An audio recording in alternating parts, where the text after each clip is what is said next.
எனது அன்பான உறவுகள் அனைவருக்கும் இறைவனுடைய சாந்தியும் சமாதானமும் உங்கள் மீதும் என் மீதும் உண்டாகட்டும். இன்றைக்கி நம்ம கதிஜாஸ் கிளவுட் கிச்சனில் தொண்டிக்காரங்க அவங்களுடைய ஸ்டைலில் கேட்டிருந்தாங்க. தேங்காய் பால் சோறு, தேங்காய் பாறை மீன் குழம்பு, மீன் வறுவல் ரொம்ப நல்லா இருந்துன்னு சொன்னாங்க. அல்ஹம்துலில்லாஹ், ரொம்ப சந்தோஷம். நம்மளுடைய அழியாத சொத்து என்னென்னு பார்த்தீங்கன்னா பணமோ பொருளோ எதுவுமே கிடையாது, சொத்தோ கிடையாது.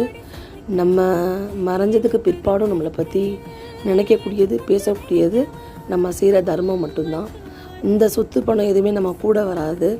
ஆனால் நம்ம செய்த தானமும் தர்மமும் கண்டிப்பாக நம்மளுக்கு ஒரு நன்மையை தரும். நமக்கு அடுத்ததாக வர சந்ததிகளுக்கும் நம்ம ஒரு வழிகாட்டியாக இருப்போம்.